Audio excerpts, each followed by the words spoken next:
warahmatullahi wabarakatuh. Bertemu lagi dengan saya Vidya Rizky, guru mata pelajaran Pendidikan Pancasila dan Kewarganegaraan di SMA Negeri 5 Bagan Sinembah. Nah, pada kesempatan video kali ini kita akan melanjutkan kembali pembelajaran mengenai hakikat demokrasi part 2. Sebelum kita memasuki pada pembelajaran, terlebih dahulu kita mengetahui apa yang menjadi tujuan pembelajaran pada video kali ini. Di mana yang pertama, tujuan pembelajarannya itu adalah diharapkan kepada seluruh siswa agar mampu memahami mengenai hakikat demokrasi, dan yang kedua diharapkan kepada seluruh siswa agar mampu memahami tentang klasifikasi demokrasi dan prinsip-prinsip demokrasi. Berikut akan dijelaskan uraiannya. Yang pertama yang akan kita bahas adalah mengenai klasifikasi demokrasi. Yang pertama, klasifikasi demokrasi itu dilihat dari berdasarkan titik berat perhatiannya. Nah, dilihat dari titik berat perhatiannya, klasifikasi demokrasi ini dibagi menjadi 3 bentuk. Yang pertama adalah demokrasi formal.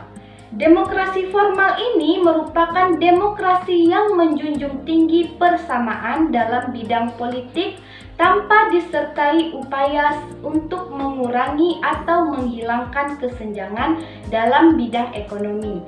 Bentuk demokrasi ini dianut oleh negara-negara liberal. Yang kedua ada demokrasi material. Nah, demokrasi material ini yaitu demokrasi yang dititik beratkan pada upaya menghilangkan perbedaan dalam bidang ekonomi, sedangkan persamaan dalam bidang politik kurang diperhatikan, bahkan kadang-kadang dihilangkan. Bentuk demokrasi ini biasanya dianut oleh negara-negara komunis.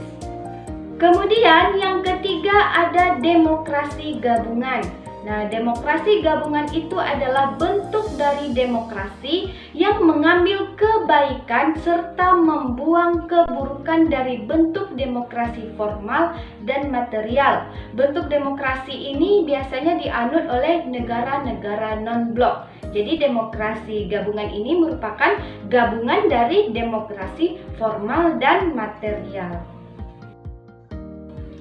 Kemudian yang kedua, klasifikasi demokrasi ini dilihat berdasarkan ideologi yang menjadi landasannya. Nah, demokrasi ini dapat dibedakan ke dalam 2 bentuk. Yang pertama itu adalah demokrasi konstitusional atau demokrasi liberal. Nah, di mana demokrasi ini adalah demokrasi yang didasarkan pada kebebasan atau individualisme.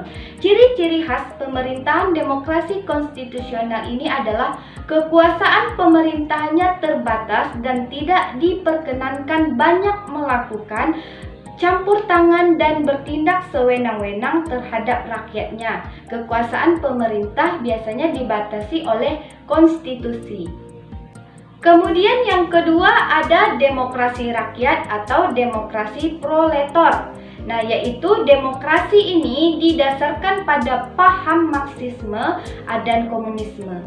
Demokrasi rakyat ini mencita-citakan kehidupan yang tidak mengenal kelas sosial. Manusia itu dibebaskan dari keterikatannya kepada pemilikan pribadi dan tanpa ada penindasan serta paksaan.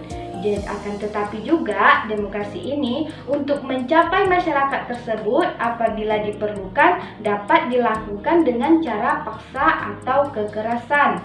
Nah, ini ada menurut Mr. Cronenberg, dia menyebutkan bahwasanya demokrasi rakyat ini lebih mendewakan pemimpin. Sementara menurut pandangan Miriam Budiarjo, komunisme tidak hanya merupakan sistem politik tetapi juga mencerminkan gaya hidup yang berdasarkan nilai-nilai tertentu. Dan di sini negara merupakan alat untuk mencapai komunisme dan kekerasan dipandang sebagai alat yang sah. Kemudian, klasifikasi demokrasi yang ketiga itu adalah berdasarkan proses penyaluran kehendak rakyat menurut cara penyaluran kehendak rakyat. Dan demokrasi ini dibedakan menjadi dua bentuk, yaitu demokrasi langsung dan demokrasi tidak langsung. Demokrasi langsung ini adalah paham demokrasi yang mengikut sertakan setiap warga negaranya dalam permusyawaratan untuk menentukan kebijakan umum negara atau undang-undang secara langsung. Dan yang kedua, demokrasi tidak langsung, yaitu paham demokrasi yang dilaksanakan melalui sistem perwakilan. Penerapan demokrasi ini seperti berkaitan kenyataan suatu negara yang jumlah penduduknya semakin banyak dan juga wilayah yang semakin luas dan permasalahan yang dihadapi semakin rumit dan kompleks. Demokrasi tidak langsung ini atau demokrasi perwakilan biasanya dilaksanakan melalui pemilihan umum. Setelah mengetahui tentang klasifikasi demokrasi, yang kedua yang akan kita bahas adalah prinsip-prinsip demokrasi.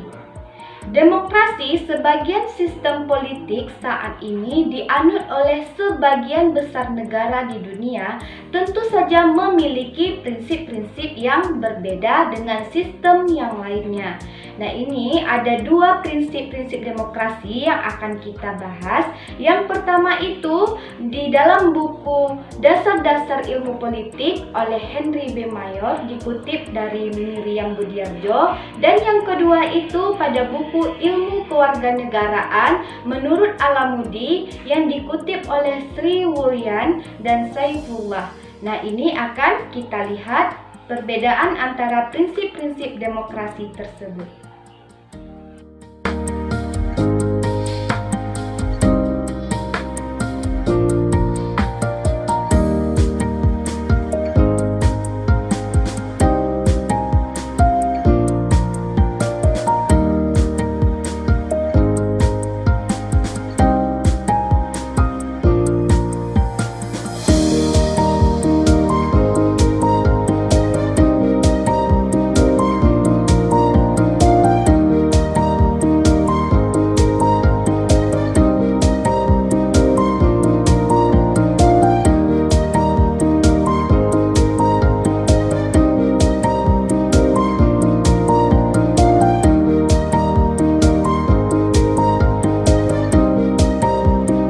Itulah tadi penjelasan mengenai klasifikasi demokrasi dan prinsip-prinsip demokrasi. Semoga dapat dipahami. Sedikit pesan dari saya untuk tetap terus terhindar dari penyebaran virus COVID-19.